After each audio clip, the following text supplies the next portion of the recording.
tomorrow on WDET. I'm Robin Vincent alongside Tia Graham. More than 2 years after Hamas attacked Israel on October 7th, the war has been devastating.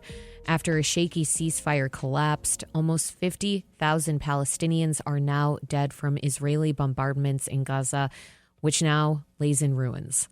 All of this has left many American Jews, especially younger ones, in an uncomfortable situation. 1 week ago, hundreds of Jewish Voice for Peace activists were arrested for a protest outside Trump Tower over the detainment and potential deportation of green card holder and Palestinian activist Mahmoud Khalil. Still, many American Jews feel deeply uncomfortable criticizing Israel. American Jewish author and liberal journalist Peter Beinart says that's because Jewish identity is tied to uncritical support of Israel. He hopes to change that with his new book, Being Jewish After the Destruction of Gaza. WDET's All Things Considered host and reporter Russ McNamara spoke with Beinart about this and more before a talk he gave last week at a local synagogue in Ferndale. So the book is about what I think has gone wrong in kind of establishment mainstream Jewish discourse about how we think about the relationships between Jews and other people that has prevented, unfortunately, I think, many Jewish leaders from being really willing to face what Israel is doing to Palestinians, and in particular, what Israel has done in Gaza. What's the reaction been to your book within the Jewish community? Well, the Jewish community is pretty divided, actually, especially on generational lines. So there are a lot of people who, especially younger American Jews, who've been very upset and even angry about what Israel has done and the way in which American Jewish organizations have defended Israel's destruction of Gaza. But then there are many other people who, find a book like mine to be a kind of a betrayal because they believe that Jewish solidarity requires supporting Israel virtually no matter what it does. And part of my argument is actually that we need to rethink what Jewish solidarity means and rethink our obligations to one another so that we are not complicit in these terrible human rights abuses. Yeah, you're stopping in places of worship here in Metro Detroit, including Congregation Tekiah in Ferndale, which is more progressive. Do you think that your message is getting to more conservative or proudly Zionist congregations like Shari Zedek? Well, it's a challenge, to be honest, because those aren't really the places I get invited to speak, even though many of my own friends and even extended family have those views myself. That sometimes I wish I had more access to those audiences than I do. But I think my sense is that sometimes even if I can't get an audience, that especially among the younger people in those environments, that there's more of a receptivity to this point of view. Do you sense a hesitation or reticence for Jewish people and Americans at large to accept and understand the scope of destruction and death in Gaza? I think over the last 15 months, there's been a real awakening among a lot of Americans who have really been moved and upset by what Israel is doing, particularly because it's being done with American weapons. And so to some degree, we're seeing the stirrings of, I think, the same kind of moral outrage that Americans had during apartheid in South Africa or that Americans had during the Vietnam War. Many Americans had during America's wars in Central America in the 1980s. So I think that is growing among progressive Americans. There are other Americans, of course, who believe very strongly in supporting Israel, kind of no matter what it does. But I think those tend to be the Americans in general who are more politically on the right, people who kind of, I would say, generally don't have a human rights-oriented view of the world in general. Do you think some of this is just kind of, reprogramming what's been kind of hammered into Americans via everything from the news media to popular culture over the years and kind of rethinking exactly what we think we know and matching it up to what's actually happening? Yeah, I think that, first of all, there's America's national story and Israel's national story in a lot of ways are very similar. They're both kind of about a promised land forged on a hostile frontier. So there are a lot of Americans who I think are inclined to identify with the Israeli story because it's a kind of reminds them about America's own national myth. So the part of, I think, the challenge of thinking critically about the nature of the Israeli state and what Israel does is that it actually raises uncomfortable questions about the nature of our state and the way our country was formed, through a process of settler colonialism in which we destroyed the native inhabitants, most of the native inhabitants of this place.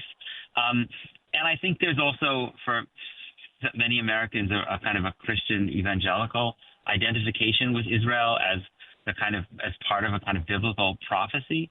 And I also think there's been, especially since 9/11, there's a lot of anti-Muslim feeling that exists in parts of American population, and I think that gets transferred to the Palestinians as well. So those are some of the reasons I think that there can sometimes feel like an uphill battle to kind of make Americans realize that Palestinians deserve to be treated equally and fairly. And over the last few years, it seems like there has been a concerted effort to kind of right some of those past wrongs, whether it's land acknowledgments or discussions of reparations.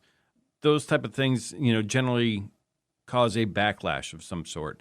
And are we fully in the middle of that backlash, do you think? Yes, we certainly are. And I think that you're right to identify these things. So if you just looked at the Americans who would support reparations for slavery or Americans who support something like land acknowledgement, among that group of Americans, I think you would find a lot of sympathy for Palestinians and a lot of moral outrage and concern about what Israel is doing with American support. And those would also be Americans who are probably disproportionately people who themselves come from backgrounds in which they were marginalized, whether they're Black Americans or other groups of people. But I think among what we're seeing in the Trump administration is the kind of backlash of a group of Americans who really who are very, very invested in these kind of myths about American virtue and America that wouldn't want to hear any of those things, right? That when Donald Trump talks about making America great again, part of what he's talking about is kind of bringing America back to a time when, the hierarchies between people of different races, people of different religions and genders were much clearer than they are now. And I think among that group of Americans on the right who are now in political power, there's very little sympathy for the Palestinians, because to sympathize with the Palestinians in a way also raises these uncomfortable questions about America's own history. Not that you're the spokesperson for all American Jews. When you see something like the leader of the pro-Palestinian student protests, Mahmoud Khalil, at Columbia, him being arrested and now held at the time of this taping by the federal government, he was arrested basically for his dissent. Should that be a warning sign for most Americans, but especially American Jews? Because I think we've seen this play out in other places before, because it never really stops at one particular ethnic group. Yes, I think you're exactly right. I think that what Donald Trump, I think, is doing is he's attacking American universities and he's attacking people who support Palestinian rights, because those are people who represent pockets of dissent in the United States against him and against his agenda and against the American right. And just as he's attacking the American media, because it represents an independent source of power that is not under his authoritarian control, and just like he's trying to destroy those elements of the federal government that are not under his direct control, that have some kind of independence, like the Justice Department supposedly following the rule of law. That's why he's trying to cripple these universities as well.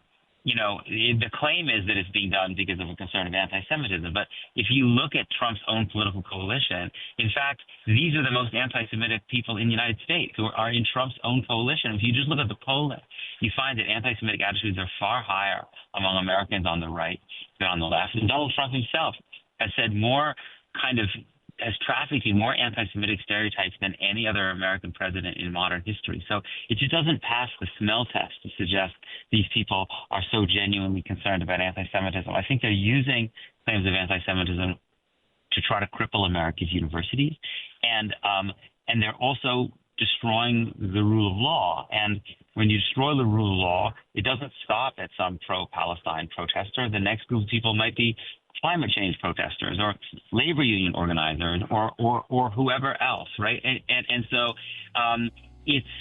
to me, there's something profoundly tragic about seeing some American Jewish organizations supporting this because they believe that this is a way of kind of stopping pro-Palestine activism. What they're actually doing is basically participating in the destruction of American liberal democracy. That was author Peter Beinart speaking about his new book, Being Jewish After the Destruction of Gaza, with WDET's Russ McNamara last week.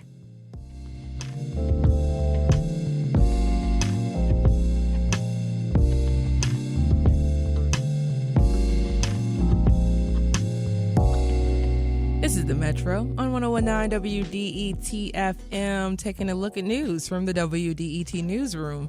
The Pistons beat the Heat 116-113 in Miami last night. Kate Cunningham's bank shot three-pointer with a half a second left on the clock won it for Detroit. He had left like 0.6 seconds on the clock. You can't do much with that. It was so great to see that bank shot, Robin. I missed it, Tia. I can't believe I missed it. I've only seen clips. I couldn't stay up that late. What time? I don't even know, but it was too late. Like 7, 8 p.m.? Yeah, I was sleeping. To college sports, Michigan plays UC San Diego tonight at 10 in round 1 of the NCAA men's basketball tournament in Denver. And Michigan State takes on Bryant tomorrow at 10 p.m. in Cleveland. Another late night. So if you are looking forward to watching those games, definitely take a nap beforehand as well. Basketball, the Tigers lost to the Red Sox 6-4 in spring training. And we do have a conversation coming up next. You probably know the Tigers are in Lakeland, Florida for spring training. But did you know they've got a 89-year history down there? Neither did we. We'll have that story up next. We'll be right back here on the Metro. Stay with us.